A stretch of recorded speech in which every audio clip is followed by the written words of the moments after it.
outside the box. And that's why we're here today. This was a very unique crisis in Gaza, one that the existing international institutions could not solve or figure out. It needed a very specific type solution that required the partnership of all the nations that are here, including those that are here on an observer status. And we appreciate you coming today and being a part of this as well.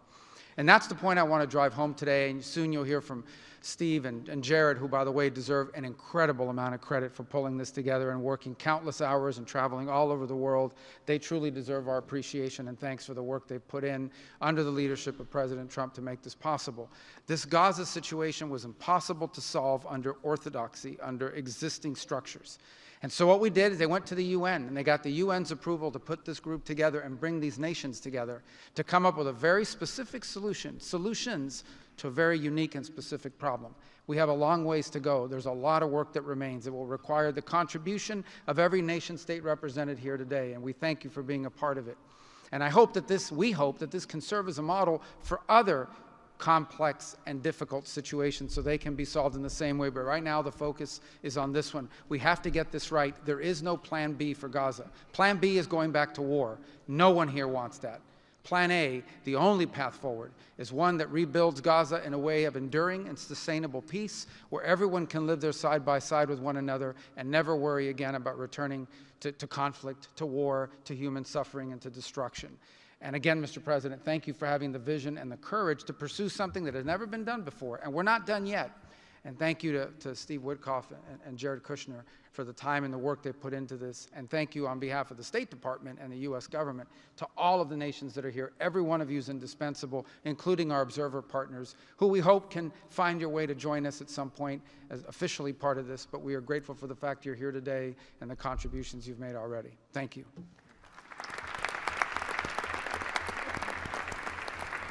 Thank you, Marco. We will now hear from our Special Envoy, Steve Witkoff.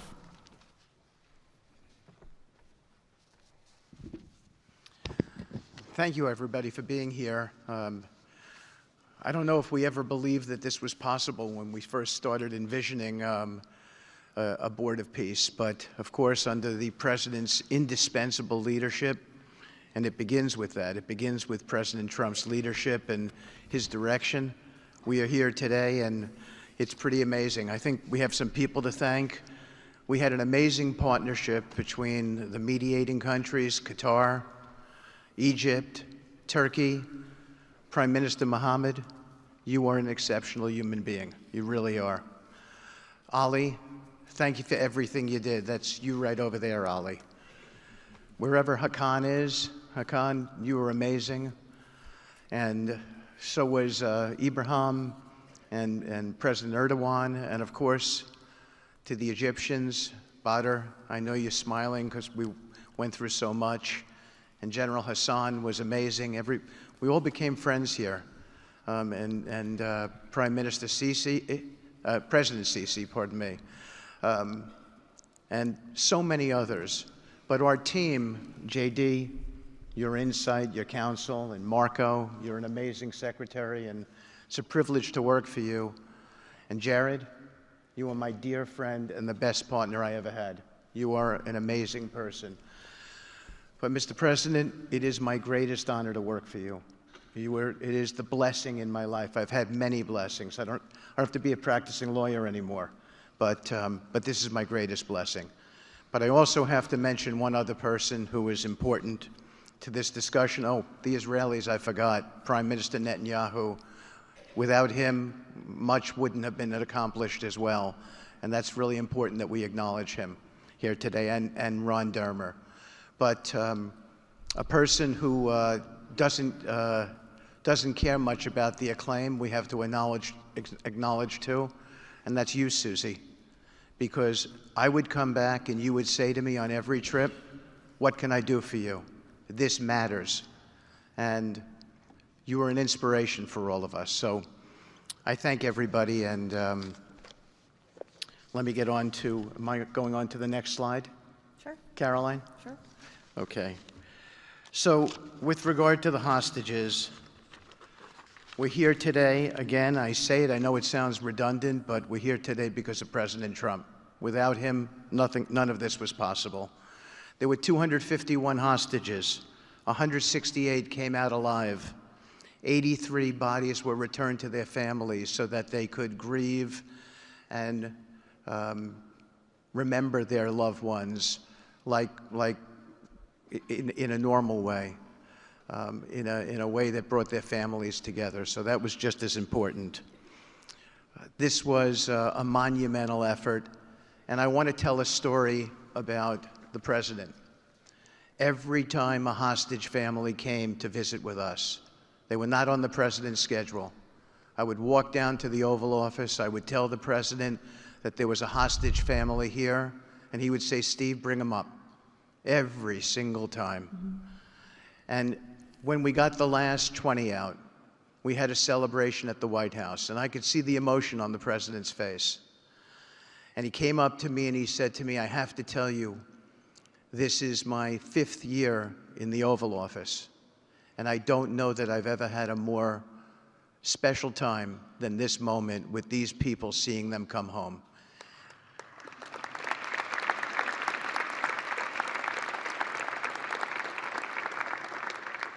And I said to the President, "You have to look around because none of them would be home without you, sir. None of them." So I only want to tell you, Mr. President, you gave me my greatest honor to work on this effort, and I thank you.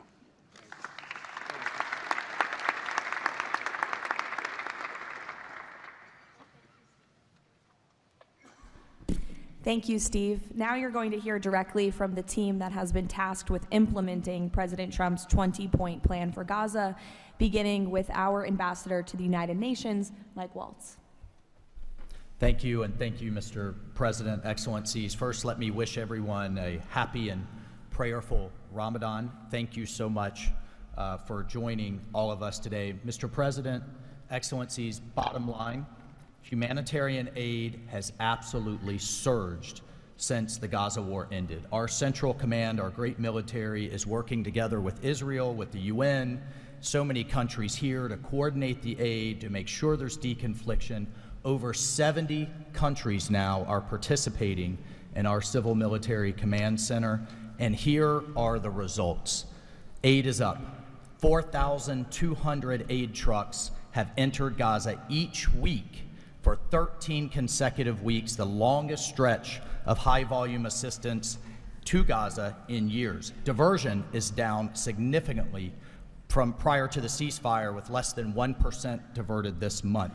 Food supplies are way up. We are reaching the full 2.1 million Gazans with aid, up 5 times from the delivery levels before the ceasefire. The percentage of households experiencing severe hunger has dropped from about 30% to down to 1%. As of this past February, drinking water has doubled, and child malnutrition has been cut in half. If we could go to the next slide.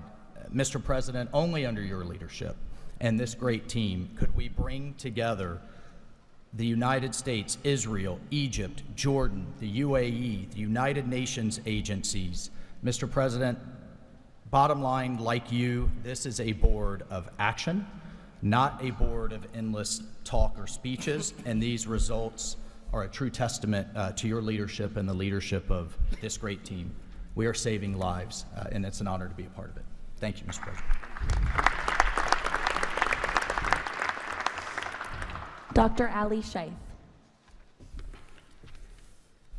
It is my honor to be here representing the National Committee for the Administration of Gaza. Thank you, President Trump, for your leadership, for your continued efforts. A new governing authority is now in place for Gaza, with a clear mandate and a clear commitment to establishing development and stability. However, we are operating in extremely difficult conditions. Large parts of Gaza Strip are severely damaged, destroyed actually. Humanitarian needs are acute. Law and order remain fragile.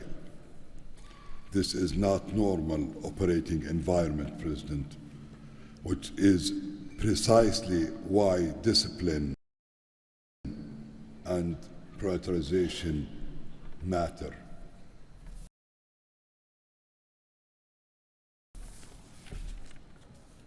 Our priorities, therefore, are defined into 4 categories.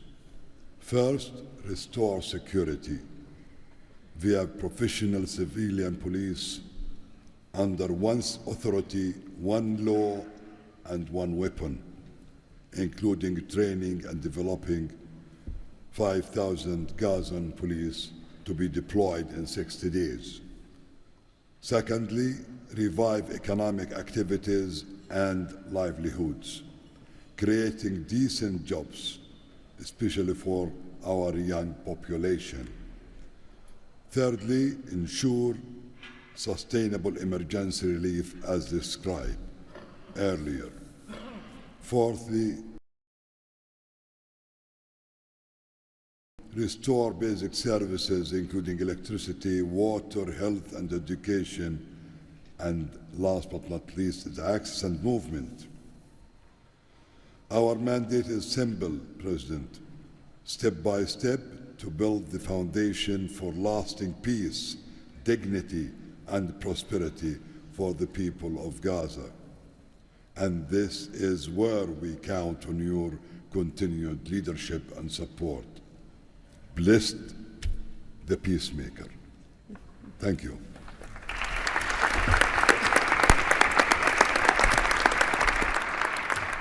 Thank you. Now, Nick Mladenov. Thank you, Caroline, and thank you, Mr. President.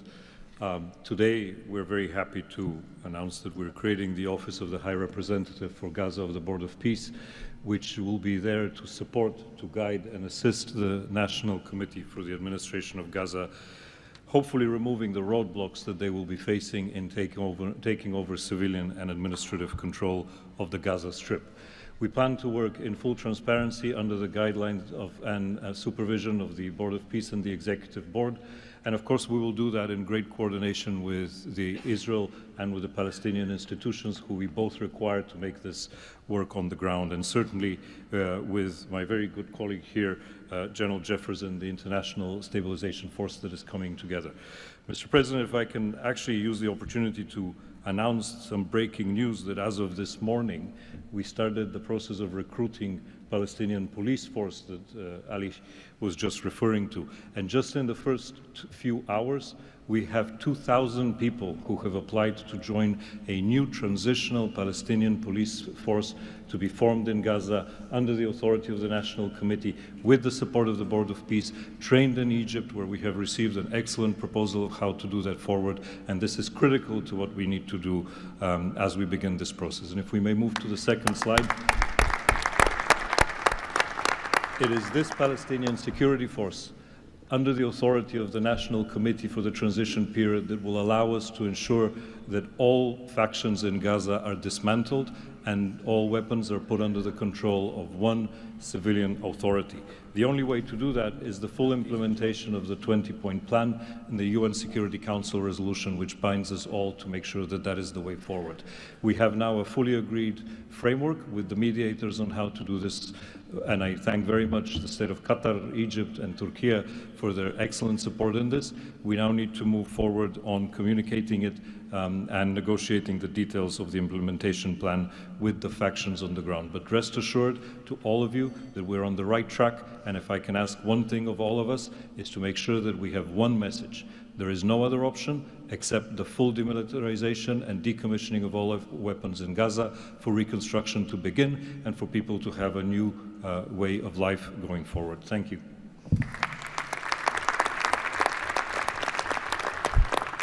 Thank you, Nick, and congratulations. Now, Major General Jasper Jeffers. Thank you, Caroline, Mr. President. It's an honor to be here today as the ISF commander. The ISF will do two things: stabilize the security environment in Gaza and enable civilian governance as established by the National Committee. For the last few months, we've had a team on the ground of U.S. military experts preparing the infrastructure for the ISF. This team's already operating from a combined joint operations center that's going to be the headquarters for the entire ISF. As you can see on our map, our plan is for the ISF to be assigned in 5 different sectors, each sector receiving 1 ISF brigade. In the short term, we plan to deploy to the Rafah sector first. in addition to the training of police. Midterm objective is to continue to expand, sector by sector, all moving to our long-term 12,000 police and 20,000 ISF soldiers. I'm incredibly pleased to announce today that the first 5 countries have committed troops to serve in the ISF: Indonesia, Morocco, Kazakhstan, Kosovo, and Albania. And 2 countries have committed to train police: Egypt and Jordan. I would also like to announce that I have offered and Indonesia has accepted the position of Deputy Commander for the ISF. With these first steps, we will help bring the security that Gaza needs for our future prosperity and enduring peace. Thank you.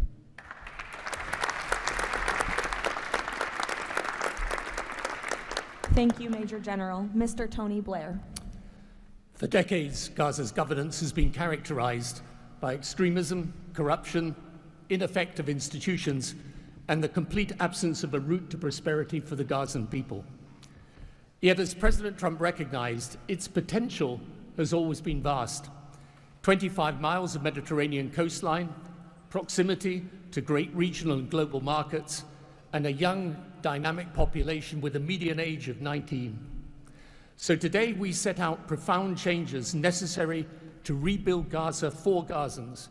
Gaza not as it was, but as it should be, including its governance. Effective public institutions serving the people, a business environment where enterprise flourishes, an education system educating the young for tolerance and achievement, and a tech-enabled society making the most of the digital revolution. This is a vision of Gaza as part of a Middle East at peace. Not a phony piece of declarations no one means and agreements no one intends to keep, but a genuine commitment to a region where, whether you're a Muslim, Jew, Christian, of any faith or none, you can rise by your own efforts and feel your government by your side, not on your back. That is the vision behind President Trump's 20-point plan for Gaza, and it remains the best, indeed the only hope for Gaza, the region, and the wider world.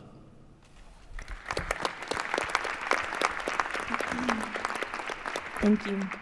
Mr. Yakir Gabay. Hello, everybody. Thank you, Mr. President. Gaza is destroyed. We assembled here on this historic day with common vision to rebuild Gaza for the next generations. Our mission is to recycle and remove 70 million tons of rubble and UXO and hundreds of miles of tunnels, arrange for the population fast temporary housing, in parallel to start construction of infrastructure and permanent housing. We have a detailed master plan for housing and infrastructure of modern schools and hospitals, manufacturing and agriculture, roads and trains, water and energy plants, logistic hubs, telecom, tech and data centers, sports and leisure facilities, seaport and airport, and much more. We lined up many regional contractors who build housing for millions of people in the Middle East. They will join the massive redevelopment with competitive pricing. The funding is ready and will be invested in a free economy. The local population will build their own cities, which will create hundreds of thousands of jobs and will revive the economy. The Gaza coastline is 26 miles long. It can be developed as a new Mediterranean Riviera with 200 hotels and potential islands. The value goes to the Gazans through the Gaza Sovereign Fund. This plan is all subject to a full disarmament of Hamas. Thank you very much. Together we will make this vision into a reality.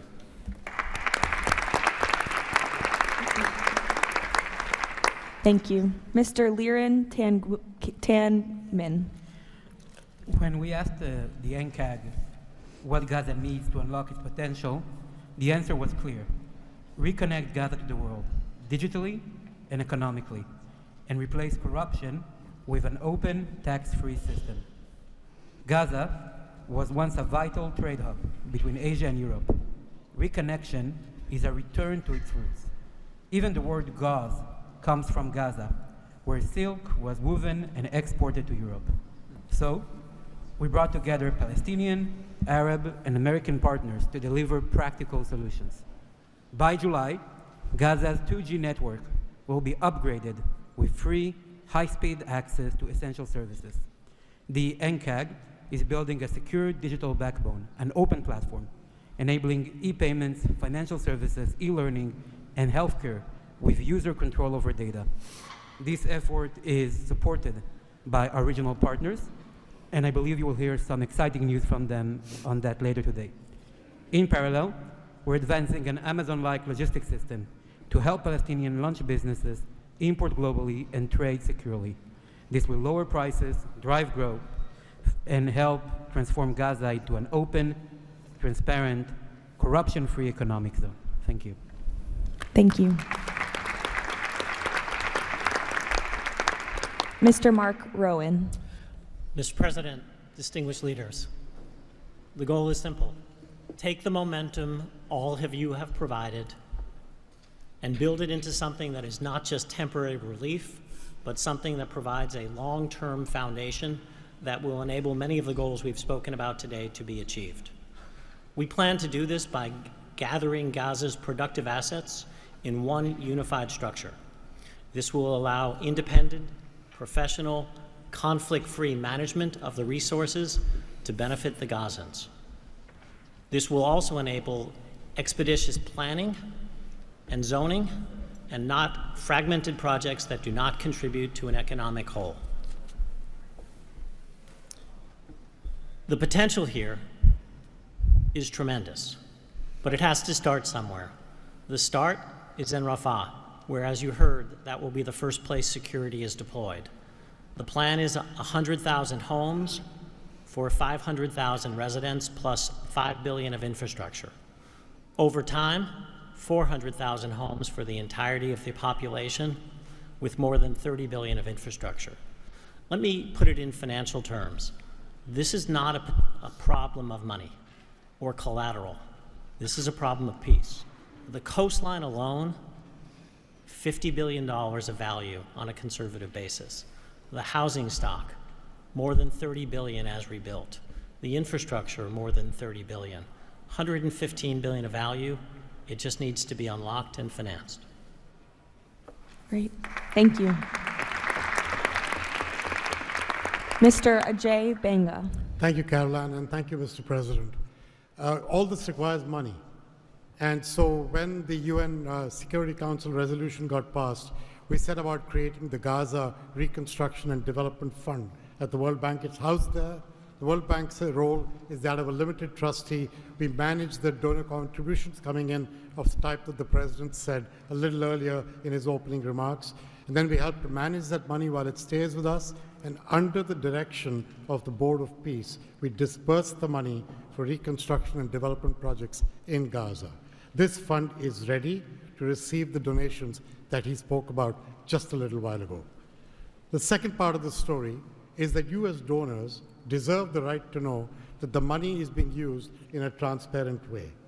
We are helping, along with the Board of Peace, which takes the ownership of ensuring that the right kind of financial, legal, and oversight mechanisms are being put in place. We've even assigned a financial controller from the World Bank on a secondment basis to the Board of Peace to ensure that we can try and help build the best standards in this process.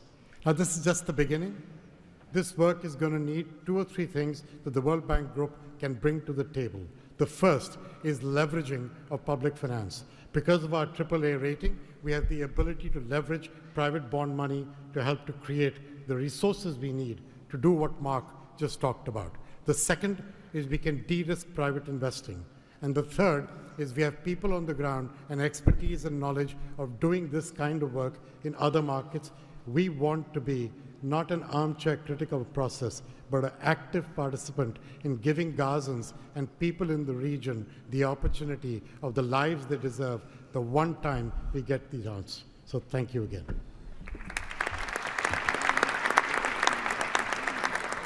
Thank you all for your tremendous work. Before we turn it over to many of the distinguished leaders who are here today, we are going to hear from Mr. Kushner to talk about the future of the Board of Peace. Thank you, Caroline, and thank you, Mr. President, Mr. Vice President, Secretary Rubio. We cannot change the past, but I think that what you're seeing today is that we can potentially change the future if we focus and do this in the right way. we tried to structure this meeting like a proper board meeting, like we do in the private sector, where we have all the preparation, we get the right people together, and we really report on what our challenges are, what the opportunities are, and what are the approaches. What you've seen today is just a small sample of the work that's been done, and I really want to thank the entire team that's worked so hard at this. A lot of these people are volunteers. They're doing this not for any personal gain. People are not personally profiting from this. They are really doing this for their children and for their grandchildren, and because they want to see peace. One small anecdote is Liran said to me, "Are you sure I should be presenting? I'm a Jewish Israeli and I'm working on Gaza and all these things." And I said, "That's exactly why you should be presenting today." If Jews and Muslims work together, Israelis and Palestinians with Americans and English and Bulgarian and people from all around the world, then we can kind of join on a common goal, which is peace and togetherness, and that's really what we've done. I want to thank President Trump. I remember working with you on your first foreign policy speech in 2016 that you gave at the Mayflower Hotel, and at the time, those ideas were considered to be very, very radical. What I saw as somebody who didn't have any foreign policy experience were just common sense ideas. Why can't the world be better? Why can't there be peace? Why can't there be more prosperity for all people in all ways? And I think over the last decade, you really have changed the way that the world thinks about a lot of these things. And I think that this organization is bringing a new approach and new ideas and new people together in order to effectuate it. I'd really like to thank all the countries that joined on very early. I see this as a very self-selecting group of countries that really believe that the future can be different and wanted to join in partnership and put their reputations and their resources and their time and their ideas on the way to say, these are the challenges we're putting into that we're solving in our own countries. We want to come with new ideas because we've achieved success and we believe that the world can be better in that regard. So I don't have to go through these slides in great detail, but we've secured today, even without the president's amazing commitment, over $7 billion. As Mark said, we don't really have a resource issue here, although we are going to need everyone's support. We just need to be executing and doing this in a good way. We've dealt with the humanitarian issue. We've returned the hostages. But the one final thing I just want to talk about as well from our perspective is that the President Trump in his heart wanted to get the hostages home, but he also really wanted to help the people of Gaza. He saw the suffering that they were enduring, not through fault of their own, because of the bad leadership that they had, the situation they were born into. The war was a horrific, horrific situation. And I think through this process, thanks to Ali and the committee, we are now here to fully support the committee. We are here to help the people of Gaza, to lift them up and give them every opportunity to succeed. And we really see this as a partnership with them and with the Israelis to see if we can create an environment that can be peaceful, that can be functional, that can offer people the opportunity to really live a better life. And I think you've seen some of the work today, and hopefully we'll be successful. Like I said the last one, failure is not an option, and we have to really push forward and keep finding ways to succeed with this. So really thank you, President Trump, Vice President Vance, and Secretary Rubio, and obviously Steve, who's been, like he said about me, I feel just about him. Working through all these challenges has been an absolute honor and a pleasure with you, and I've really been very lucky to have your partnership. So really thank you all, and I'll give back to Caroline. Thank you. Thank you, Jared. The war Hamas began has left. The war Hamas began has left Gaza in ruins. Yet from these ruins, a new future will rise. President Donald Trump unparalleled achievements in just a few months. The United States, together with key regional and global partners, has signed the 20-point Gaza Peace Plan, a blueprint for security, peace, and prosperity. All the hostages returned, the living ones to their homes and the deceased to burial. Ceasefire is stable and the killings from both sides reduced by 99%. The United Nations Security Council approved the establishment of the Board of Peace chaired by President Donald Trump, a governing body dedicated to providing security, infrastructure, and homes for Gaza's people, ushering in the new dawn for Gaza. The new Palestinian Technocratic Government of Gaza, the NCAG, was elected with consent of all parties, including the Palestinian factions, Israel, and the Arab countries. Rafah border crossing with Egypt was open. The NCAG will secure the disarmament of Gaza to ensure one authority, one law, and one weapon. The United States and its partners, in coordination with the World Bank, are pledging billions of dollars to rebuild Gaza. Safe areas are being established in Rafah and later across the Gaza Strip. where families can receive shelter, food, health care, and education. In Rafah, Gazans will build their first new city. The NCAG, with the Board of Peace, will expand development across the entire Strip, employing hundreds of thousands in reconstruction and business activity. Transportation, water, and energy systems will be restored, and a modern economy will begin to emerge. Children will return to classrooms with a curriculum that promotes tolerance, dignity, and peace. Our goal by year 3, Rafah fully rebuilt, unemployment curbed, and Gaza connected to the world through an Abrahamic gateway, linking it with Egypt, Israel, Jordan, Saudi Arabia, the UAE, and extending to India and Europe. By year 10, Gaza will be self-governed, integrated into the region with thriving industries and housing for all. This is the framework for Gaza's rebirth: secure, prosperous, and peaceful.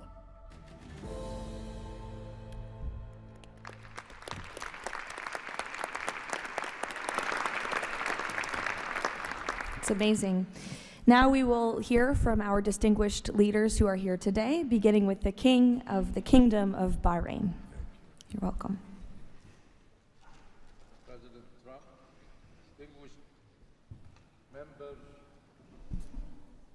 of the Board of Peace, it is an honor to participate in this inaugural meeting of board convened by President Donald Trump. I take this opportunity to extend my heartfelt congratulations on this worthy and timely initiative. The meeting comes during the holy month of Ramadan, where we will pray to Almighty God that our endeavors will bring peace, security, prosperity to the world. As a founding member of the Board of Peace, the Kingdom of Bahrain recognizes and endorses the tremendous potential of this body, the extraordinary drive of its chairman, and his sincere efforts to unify nations in our common objectives of fostering and enduring peace for the Middle East. We greatly appreciate President Trump's initiative in presenting the Gaza Peace Plan and establishing this board as a vital platform for dialogue, action, and delivery. As we embark on this historic journey together, we urge all peace-loving nations, organizations, and groups to actively engage in the successful implementation of the second phase of the Gaza Peace Plan. This includes ensuring a lasting ceasefire in Gaza, facilitating its reconstruction, and providing hope and new opportunities for the people of Palestine and Israel. This inaugural meeting of the Board of Peace marks an extraordinary and pivotal chance to envision a new future to Gaza, one that emerges from the ruins of conflict to building a landscape of security, aspiration, hope, and opportunity for its people. And reaffirming our commitment to this vision, the Kingdom of Bahrain has contributed the funds towards the operations and administration of the Board of Peace, and today we announce our readiness to provide the necessary infrastructure and skills to establish an effective government digital services platform for Gaza. Our decision to join the Abraham Accord and enter into the CCPA agreement with the United States reflects our commitment to advancing peace and stability in the Middle East. The United States' historic and ongoing presence in our region has served as a positive force for stability, and we remain dedicated to strengthening our partnership. We look forward with optimism to working with the Board of Peace and all of our international partners who share our ambitions for a brighter future for all. Thank you, Mr. President.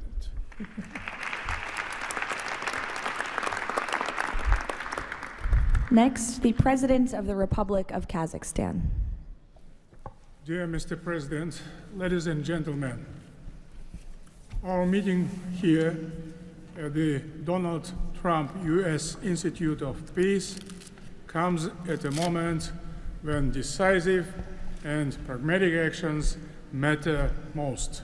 In fact, it's about making durable peace through practical, target-oriented measures, but not through endless conferences with wishful resolutions.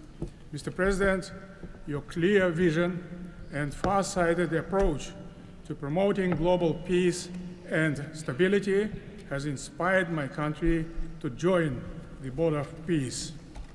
The Board of Peace is widely expected to respond directly to new realities by reinforcing existing multilateral efforts. The world has never seen a move like this. It is absolutely unprecedented because, in essence, peace through construction is a very innovative concept or project, and it has every chance to become a reality by our joint efforts. Therefore, Mr. President, I acknowledge and accept your conviction that lasting peace must be built on concrete actions. As our first step, we are ready to contribute a significant amount of cash finance directly to the Board of Peace without any delay. Kazakhstan is also keen to be part of the restoration and construction process through international companies with strong credentials. The program, mostly funded by our government, may include the construction of infrastructure, housing, residential complexes, schools, hospitals, and other important civilian facilities, as well as the rubble clearance. We pledge to fully accomplish our financial commitment toward the board. As one of the world's major producers of wheat, Kazakhstan is ready to provide humanitarian assistance to enhance food security in Gaza and beyond. Kazakhstan plans to provide 500 scholarships to Palestinian students to pursue academic programs in our universities over a 5-year period. We can share our internationally recognized e-government expertise and other digital solutions.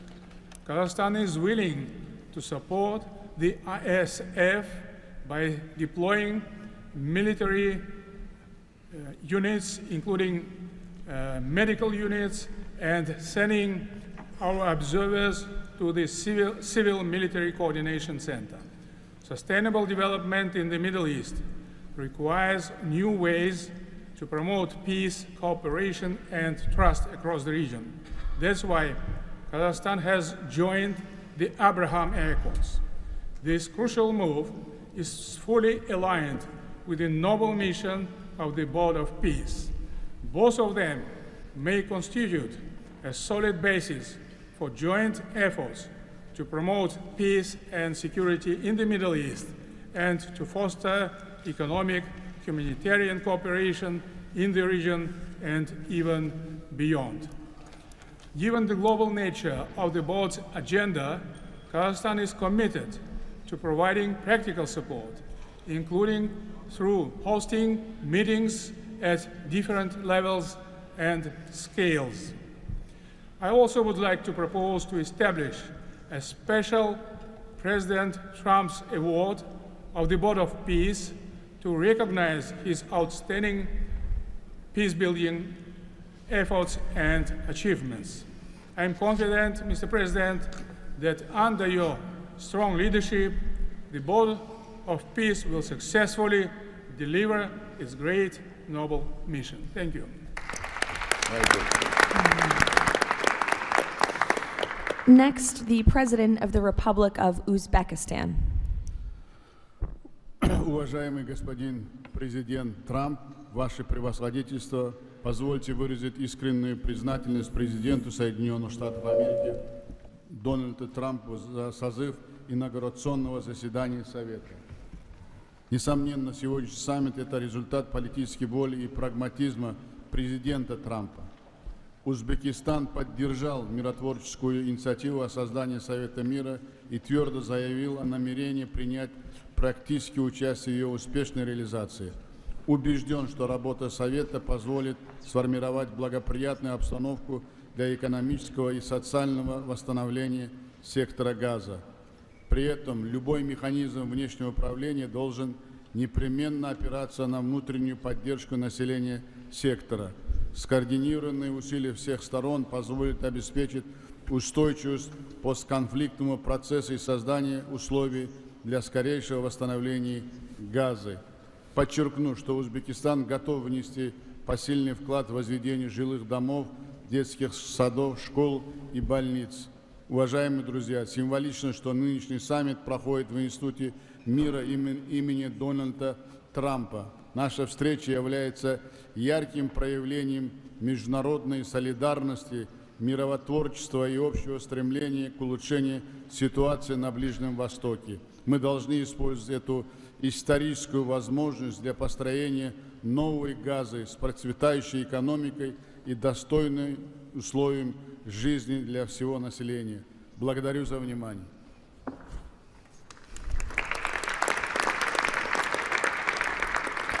The President of the Republic of Indonesia.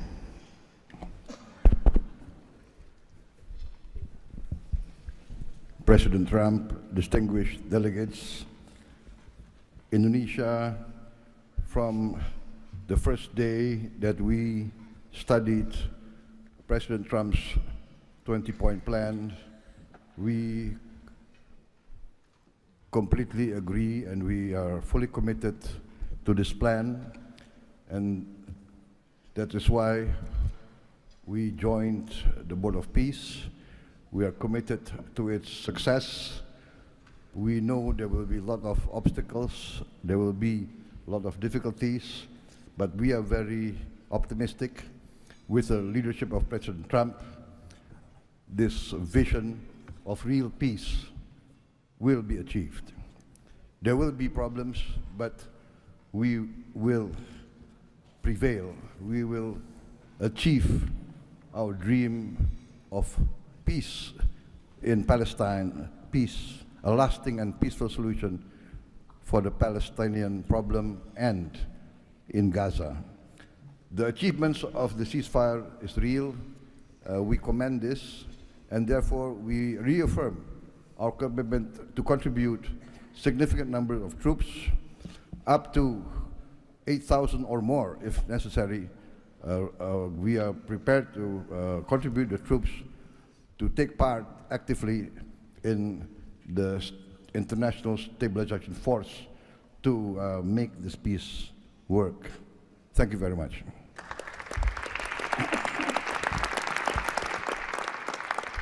The President of Romania. First of all, President Trump, thank you for convening this very important meeting, and thank you for your involvement and leadership for the peace plan in Gaza, a peace plan that have been comprehensive and stable, and also for your efforts and results in other parts of the world. I think everyone desires peace, stability, prosperity in Gaza, but the question is how to act for, and it's why this meeting and this format is important. What Romania can do, first, on the humanitarian situation, we can increase the number of flights in order to extract children with disease and to treat in Romanian hospitals. We've done already, and we can do for 1,000 children and 4,000 family members. Secondly, we had a good expertise in emergency response system like ambulance, fire systems, and we can help in order to rebuild that system, and we can donate some equipment. Third, we already offering some scholarships for Palestinian students, and we can extend the program, and we can help also to rebuild, refurbish the schools in Gaza. And fourth, I think the most important, we had also some expertise. We can help to rebuild the institutions, like police, like justice, like public administration. We have done that in other parts of the world, so we have some expertise. We can contribute with experts, with trainers. And also it's important to say that we have traditionally good relation with Jewish people and with the Palestinian people, so it will help. So we can count on us. Thank you. The Prime Minister of the Republic of Albania. Thank you for inviting me to be part of this journey, Mr. President. The fully aligned bipartisan vote of support this initiative received in our parliament speaks for itself about how honored Albania is to be a founding member of this new organization. Many in Europe say the Board of Peace is meant to substitute the United Nations. It does not look to me like an attempt to replace the UN, but if it helps shake that agonizing giant and inshallah wake it up, then God bless the Board of Peace.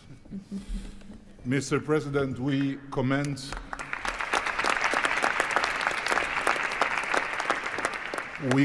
your decisive role in bringing a halt to the heartbreaking conflict in Gaza, and Albania has confirmed its participation in the stabilization force with our troops.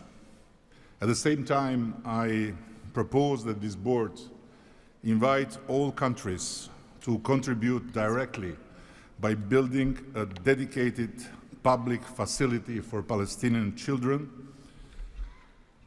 and in doing so, the world would help the children of Gaza, who are the most innocent hostages of the lunacy of Hamas,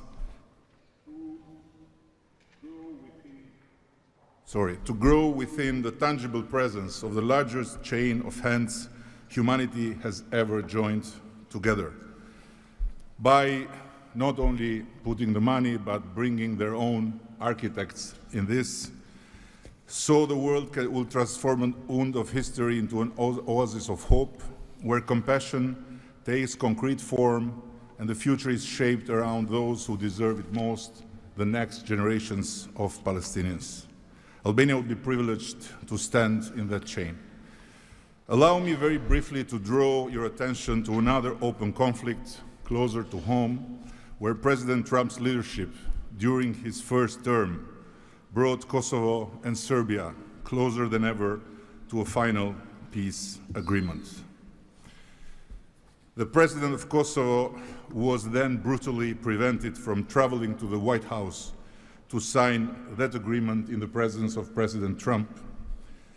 And this was the doing of the very same Sicario prosecutor that went after President Trump himself, and for that became worldwide famous. Today, the Kosovo president have now spent 6 years in pretrial detention before a special court in The Hague, sponsored by several democratic states, some of them present here, that should be shamed of that type of international justice. Just last week, Mr. President, another prosecutor funded by this great country and its taxpayers requested 45 years of imprisonment for him, a request that sent shockwave of humiliation through an entire peace-seeking nation. At this moment, only a few months stand between a man who rose from resistance to ethnic cleansing to become a peacemaker and the potentially devastating outcome in a court that has so far failed at every step to uphold the standards of democratic justice. For the sake of God, Mr. President, let's do something before, as you say, very bad things might happen again. And again, thank you so much for including Albania in this noble initiative by bringing close friends of Israel and of the Arab countries. We very much hope to be an added value in your amazing vision.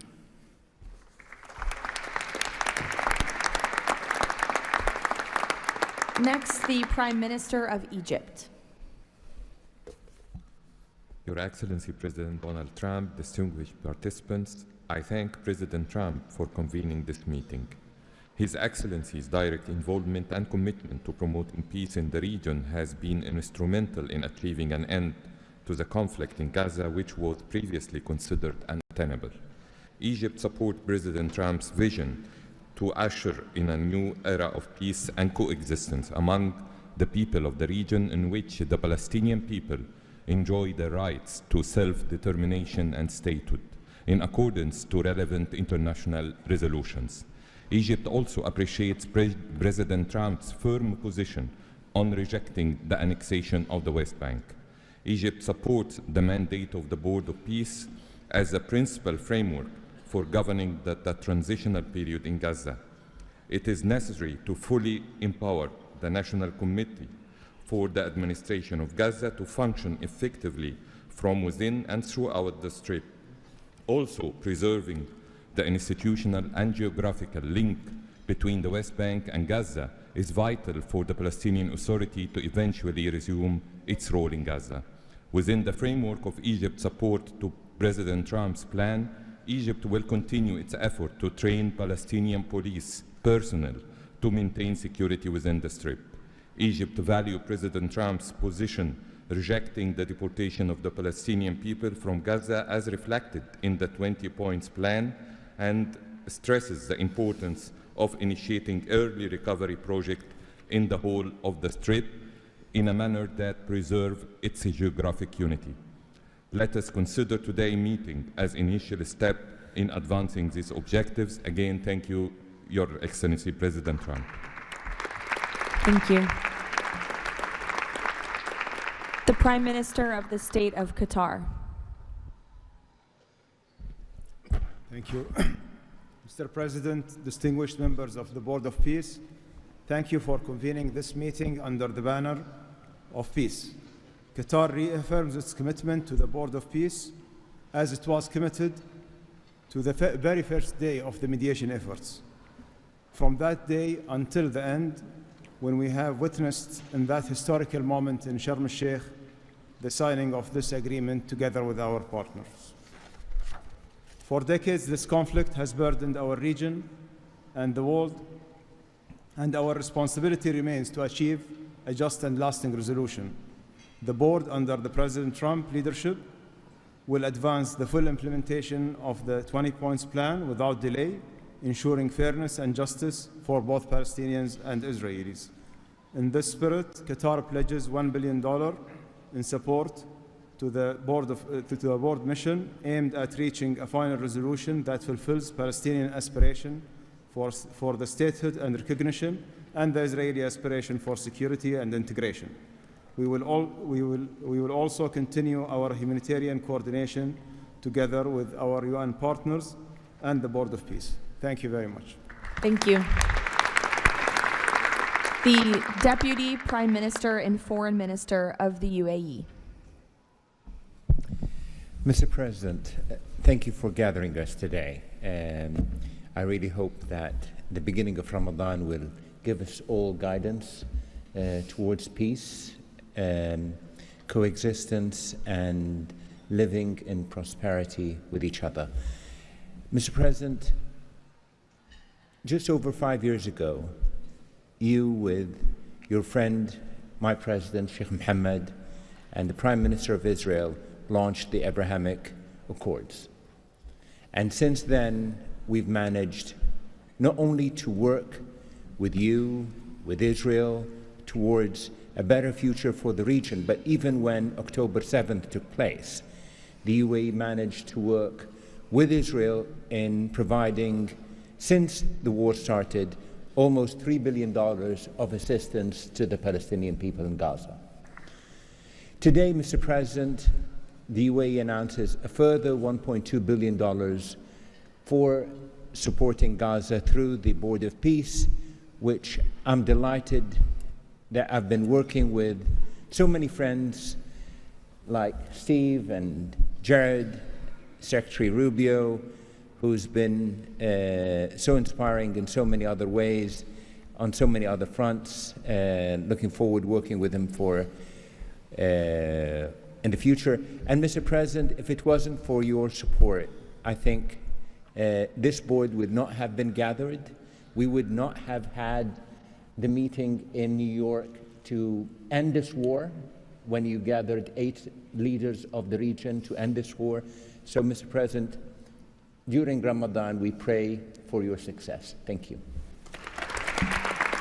Thank you. The Minister of Foreign Affairs of the Kingdom of Morocco. Thank you. Mr. President, His Majesty King Mohammed VI welcomes and supports your vision and leadership to foster peace and prosperity around the world, and in particular in the Middle East. Thanks to your peace plan for Gaza, a ceasefire was achieved, a tragic war was ended, lives were saved, and a pragmatic and forward-looking approach to rebuild Gaza was crafted. Today, as a committed founding member of the Board of Peace and upon instructions of His Majesty King Mohammed VI, Morocco is pledging the following in honor of the President Trump's visionary peacemaking. 1, Morocco has already made the first ever financial contribution to the Board of Peace. 2, Morocco is ready to deploy police officers and train policemen from Gaza. 3, Morocco will deploy a high-ranking military officers to ISF Joint Military Command. 4, Morocco will deploy a military field hospital. 5, Morocco is ready to lead a de-radicalization program to fight hate speech and promote tolerance and coexistence. To conclude, allow me, Mr. President, to briefly highlight 4 elements. The conditions set in phase 2 of the your 20-point plan should be met for the success of our action. Preserving stability in the West Bank is crucial. The Palestinian ownership is important through legitimate institutions. Lastly, you are, Mr. President, the only leader able to bring peace to the Middle East.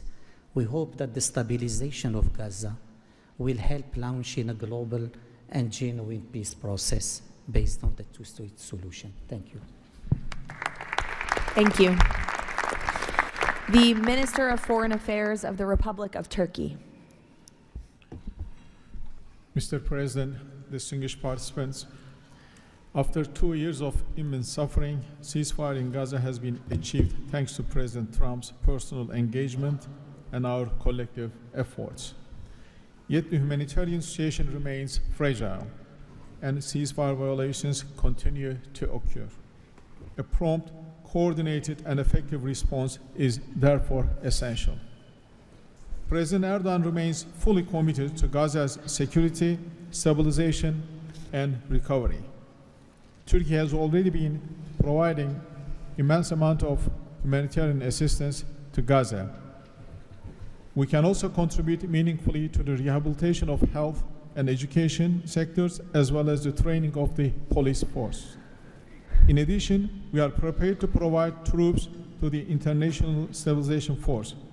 Mr. President, Turkey will continue to support your efforts towards a just and lasting peace. We remain convinced that the foundation of such peace is the two-state solution. Let us work towards that objective for the benefit of all peoples of the region. Thank you. The Minister of Foreign Affairs of the State of Kuwait. I'll be delivering my statement in Arabic. فخامة الرئيس دونالد ترامب، رئيس الولايات المتحدة الأمريكية الصديقة، رئيس مجلس السلام، أصحاب الجلالة والفخامة والسمو والمعالي، الحضور الكريم، السلام عليكم ورحمة الله وبركاته. أود أن أنقل لكم تحيات حضرة صاحب السمو الشيخ مشعل أحمد الجابر الصباح حفظه الله ورعاه أمير دولة الكويت، وتمنيات سموه بالتوفيق والنجاح لأعمال هذا المجلس.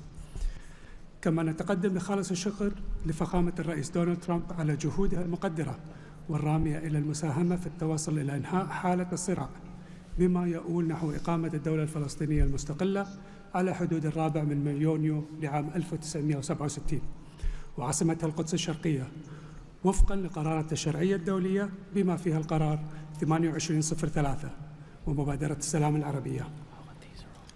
إننا نجدد دعم دولة الكويت المبدئي والثابت والتاريخي للشعب الفلسطيني الشقيق وقضيته العادلة، ولطالما كانت القضية الفلسطينية ودعمها تشكل أحد ركائز السياسة الخارجية الكويتية، الأمر الذي يحتم علينا دعم كافة الجهود والمبادرات الرامية إلى إحلال السلام، بما فيها خطة فخامة الرئيس الأمريكي دونالد ترامب ذات النقاط 20، معربين عن أملنا باستمرار نجاح هذا المسار، والذي يظل مرهونا بتكاتف وتضامن المجتمع الدولي. ختاما، مالية بقيمة $1,000,000,000 أمريكي على مدى السنوات القادمة، دعما لجهود مجلس السلام وتأكيدا على التزام دولة الكويت الثابت بدعم كل مسعى يهدف إلى رفع المعاناة عن الشعب الفلسطيني الشقيق وتحقيق الأمن والاستقرار في غزة. والسلام عليكم ورحمة الله وبركاته. Thank you. The Minister of State for Foreign Affairs of the Kingdom of Saudi Arabia. Thank you, Mr. President, distinguished members of the board, distinguished guests. It is a pleasure to be here with you as we embark on a journey towards establishing a lasting and just peace in the Middle East, a peace that results in 2 states, Israel and Palestine, living side by side in peace and security, a peace that results in transforming our region from death and destruction to hope and prosperity by integrating the region, bringing together its resources and unleashing its potential. The Kingdom of Saudi Arabia, Mr. President, has been seeking peace and justice in the Middle East for a very long time. In 1981, King Fahd offered the 8-point plan, which was adopted by the Arab world at the summit in Fez, that essentially established or reconfirmed the notion of land for peace. In 2002, Saudi Arabia, the late King Abdullah, launched the Arab Peace Initiative, which was adopted by the Arab world unanimously, as well as by the Islamic world. Today, the custodian of the Holy Mosque, King Salman bin Abdulaziz, and His Royal Highness Crown Prince Prime Minister Mohammed bin Salman are working towards realizing a vision for peace and prosperity and security and integration in our region. So, Mr. President, we look forward to working with the Board of Peace to establish this noble objective, and I'm pleased to announce that the King Mr. Adbiable will pledge $1 billion over the next few years in order to achieve this objective, to work towards alleviating the suffering of our Palestinian brothers and bring them the peace that they and the whole region so desperately desires. So thank you very much and good luck to all of us. Wassalamu alaikum wa rahmatullah. I know there were a few more leaders who wanted to quickly share a few words, so we will go to the President of the Argentine Republic, Milei. Señor Presidente, distinguidos miembros del Board of Peace, la nueva Argentina ha adoptado una posición clara en política exterior. Defendemos de forma inclaudicable el derecho a la vida, la libertad y la propiedad y sus instituciones derivadas, la igualdad ante la ley, la libertad de expresión y el libre comercio. La defensa de esos derechos no es negociable, es un prerequisito para la paz. Pero no todos los actores internacionales juegan con las mismas reglas. Hay quienes rechazan esos derechos, los pisotean y se benefician de lo que los demás respeten. Frente a ellos, la buena voluntad no alcanza. Necesitamos instituciones con voluntad y capacidad de hacer valer las reglas. La paz duradera no se construye sobre consensos que ceden en lo fundamental. Se construye sobre la determinación de defenderlo, si vis pacem para bellum. La Argentina participa de este Consejo con la convicción de que la paz exige decisión política y una arquitectura institucional capaz de sostener soluciones reales en el tiempo. El presidente Trump ha predicado con el ejemplo, mediando el acuerdo de paz en Gaza, acuerdo que luego ratificó la resolución 2803 del Consejo de Seguridad de las Naciones Unidas. El Consejo de la Paz nace como expresión de ese liderazgo, con el mandato de ejecutar un plan de pacificación y reconstrucción y los mecanismos para hacerlo, entre ellos una fuerza internacional de estabilización. En esta etapa inicial, Argentina está lista para contribuir. Ponemos a disposición la colaboración de nuestros cascos blancos. Nuestra trayectoria en operaciones de paz es un capital probado que ponemos al servicio de la fuerza de estabilización. Creemos en una diplomacia que asume riesgos para alcanzar la paz. Creemos en el liderazgo que enfrenta desafíos complejos con determinación, como el del presidente Trump. Y creemos que la única paz que vale la pena construir es la que descansa sobre los derechos innegociables del hombre. El Consejo de la Paz ofrece un marco para avanzar en esa dirección. La Argentina lo respalda. Muchas gracias. Thank you. The Prime Minister of Hungary, Mr. Orbán. Dear Mr. President, Excellencies, dear colleagues, first of all, let me express the appreciation of the Hungarian people to President Trump for his tireless peace efforts all around the world. Hungary is the only country to be represented here on the highest level among the founding members from the European Union. I represent a country which has been living in the neighborhood of a brutal war for the last 4 years. We all know this war would not have broken out if President Trump had been in office at that time. However, President Trump's return to office offers a great chance to multiply the peace efforts not only in Gaza, but in Ukraine as well. We in Europe understand clearly that the security situation in the Middle East, and especially in Gaza, has a significant impact on the security of Europe. Therefore, our participation in the Board of Peace is not only based on principle, but also on our own security interest. Let me also share with you that there is serious talks going on in Europe about the Board of Peace and its future role. We understand that during the recent decades, international organizations have failed to fulfill their role to preserve peace and stability worldwide. Therefore, new initiatives are needed to bring forward the issue of peace globally.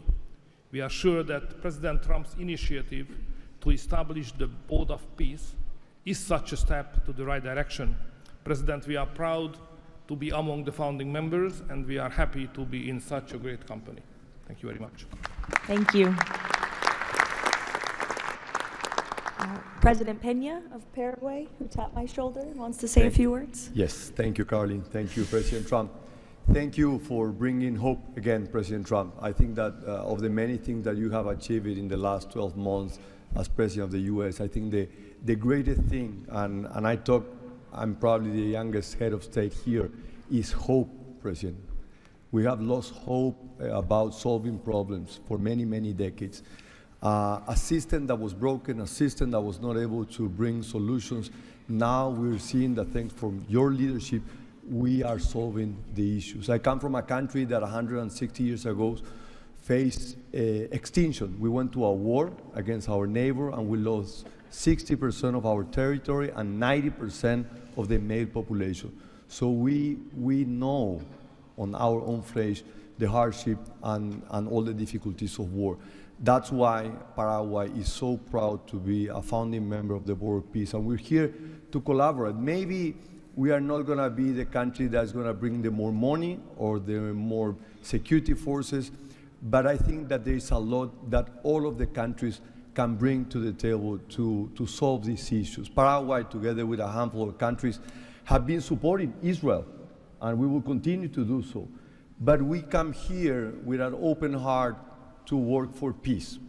And today is Gaza, tomorrow will be another conflict area in the world, but we need to solve each of all these conflicts, and I really appreciate the leadership that you have taken, President.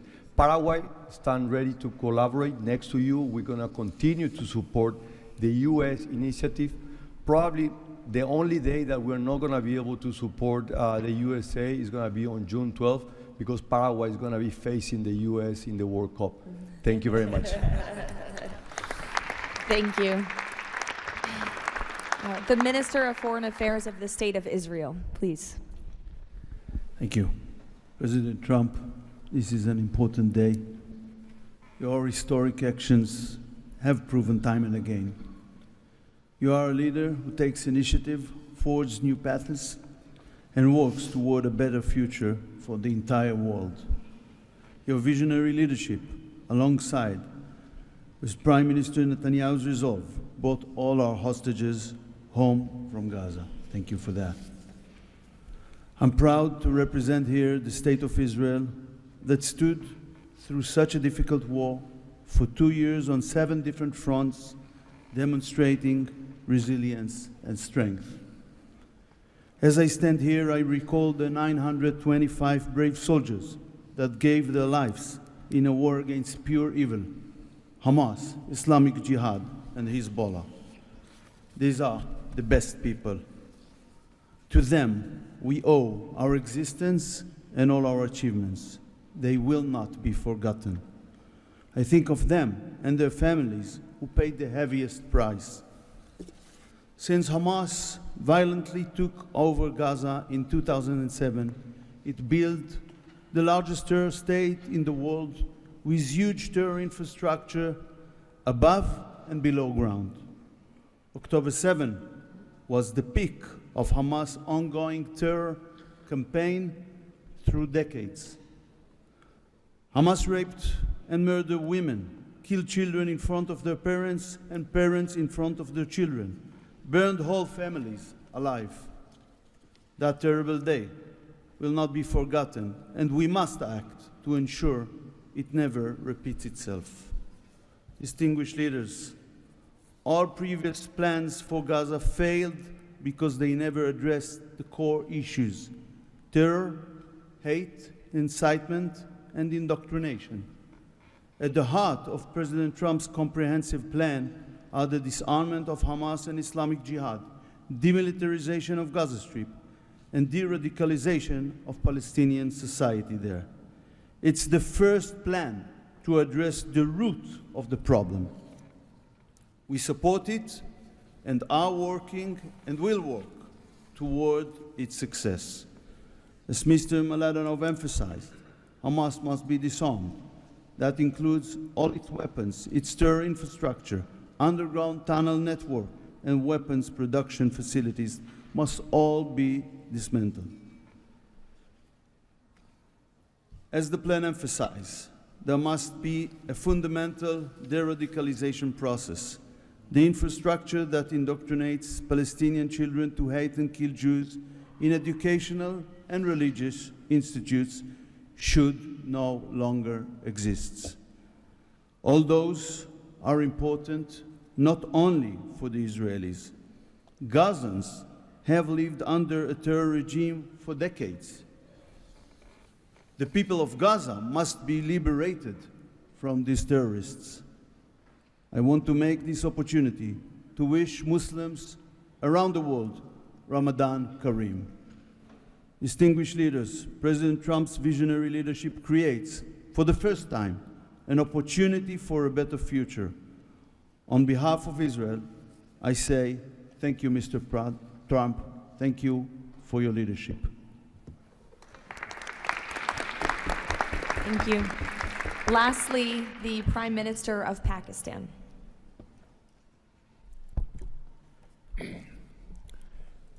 Bismillah ar-Rahman ar-Rahim. Your Excellency, President Donald J. Trump, members of the Board of Peace, distinguished guests, ladies and gentlemen, Assalamu alaikum and a very good morning.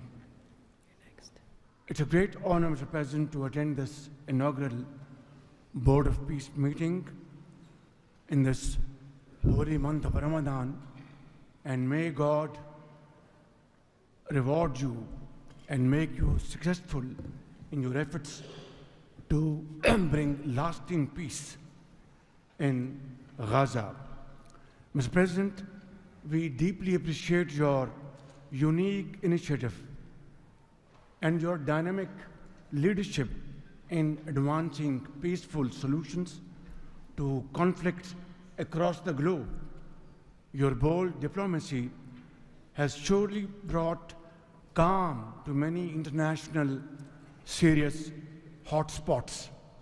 Your timely and very effective intervention to achieve ceasefire between India and Pakistan potentially averted loss of tens of millions of people. You have truly proved to be a man of peace. And let me say, Mr. President, you are truly savior of South Asia. The people of Palestine have long endured illegal occupation and immense suffering. And to achieve long-lasting peace, it is very important that ceasefire violation must end to preserve lives and advance reconstruction efforts. The people of Palestine must exercise full control of their land and their future in line with UN Security Council resolutions. Mr. President, we must work together towards a credible pathway to Palestinian self-determination through the establishment of an independent, sovereign, and contiguous state of Palestine in line with the relevant resolutions. Mr. President, we hope that under your visionary and dynamic leadership, we will ensure a just and lasting resolution to the issue of Palestine. And today is a day which will mark a place in the annals of history that through your efforts, through your untiring support and great efforts, long-lasting peace in Gaza will be achieved, will be your legacy for all time to come. Thank you.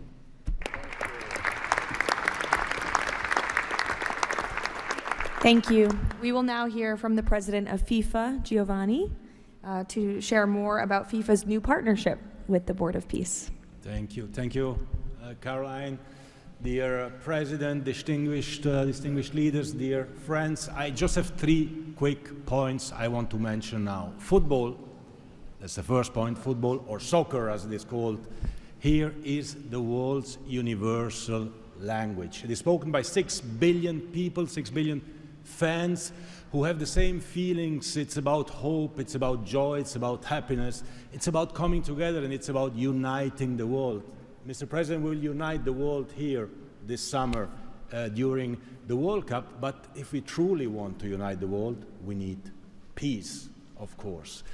And this brings me to the second point, because today we announce a true partnership between the Board of Peace and FIFA, and I'm very proud and very happy to announce this. After having heard your presentations in Davos, I was feeling that we need to help, we need to do something. Everyone has to support peace. Everyone in this room, Mr. President, everyone outside of this room who would like to be in this room has to support peace as well.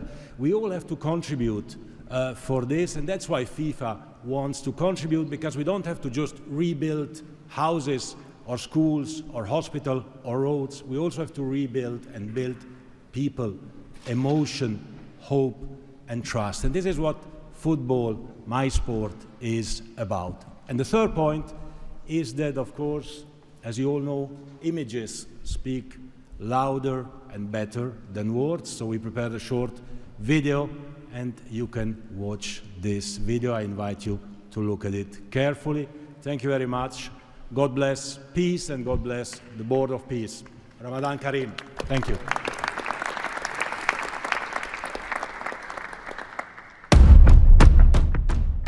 In a world where conflict has silenced playgrounds and broken routines, there is one language that still unites hearts: football.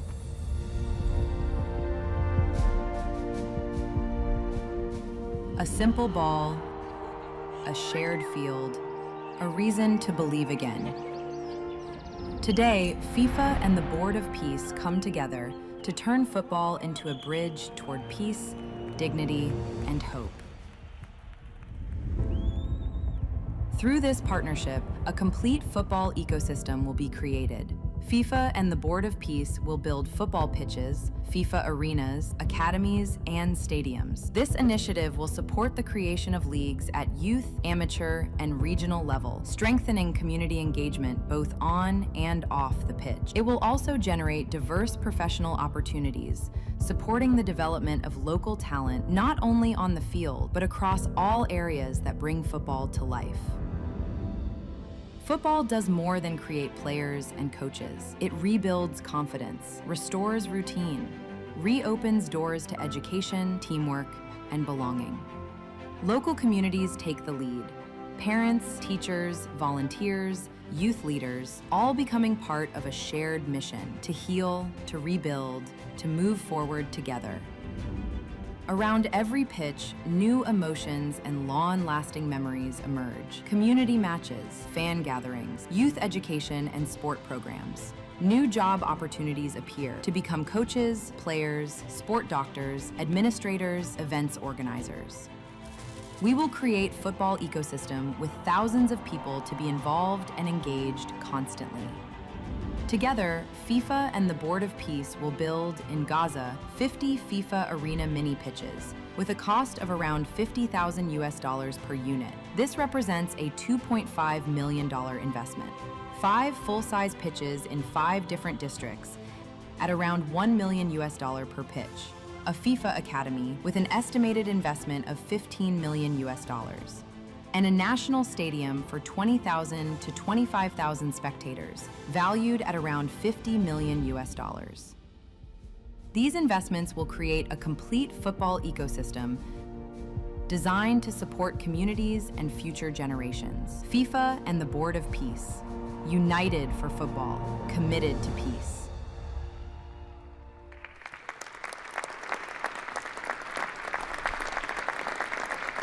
Thank you, Gianni. That's wonderful.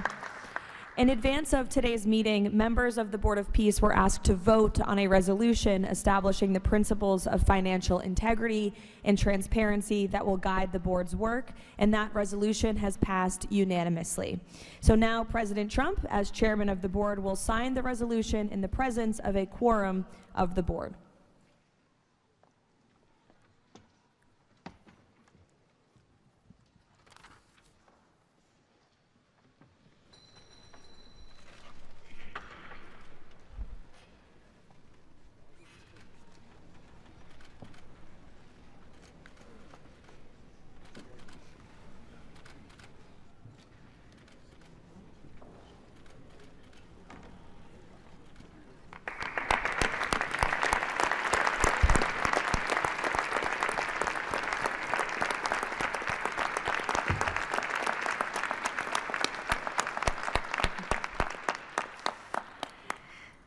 Now, while this is not a fundraiser, the Board of Peace has already inspired remarkable support from so many on this stage.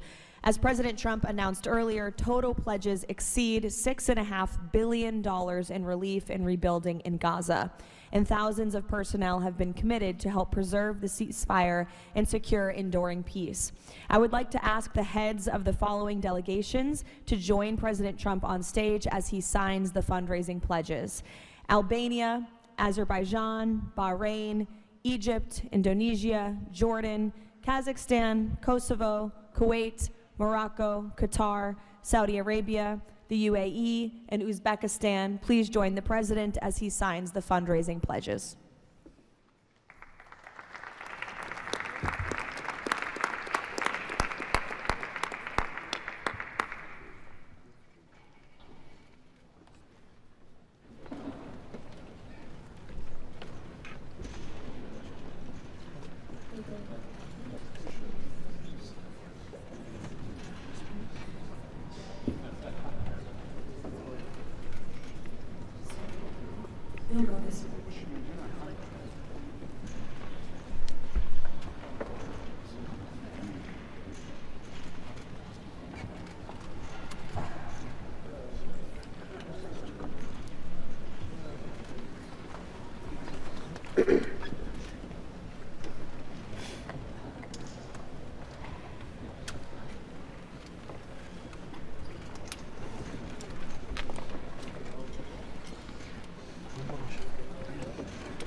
Congratulations.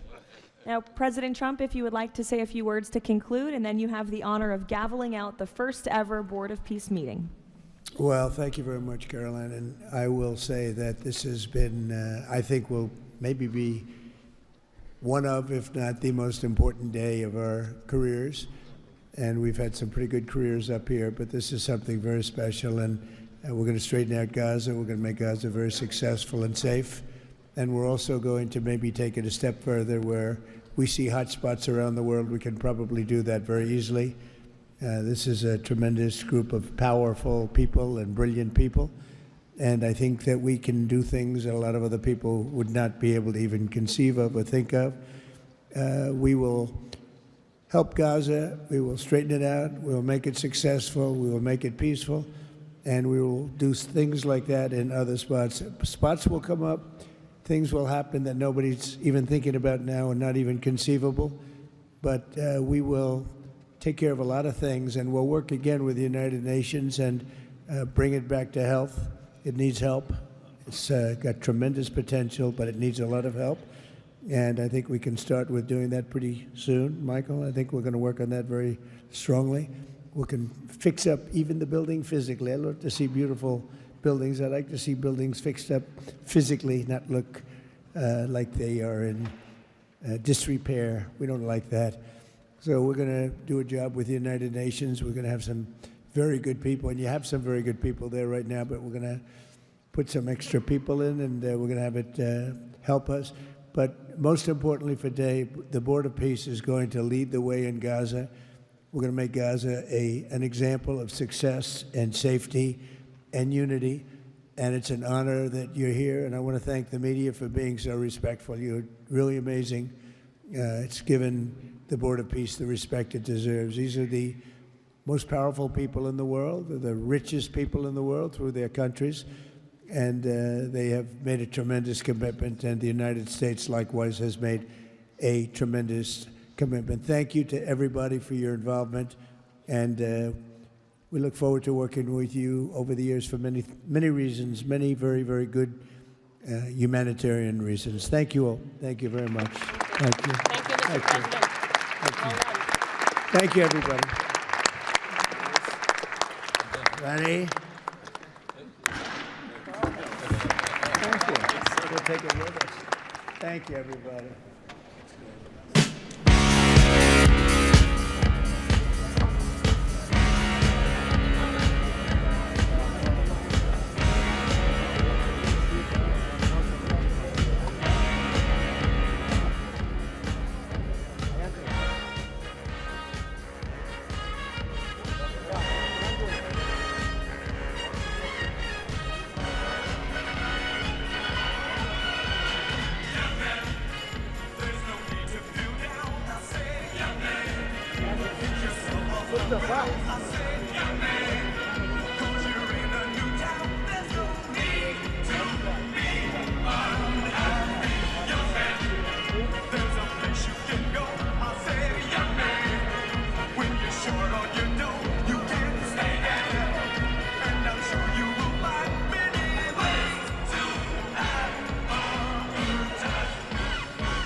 I said,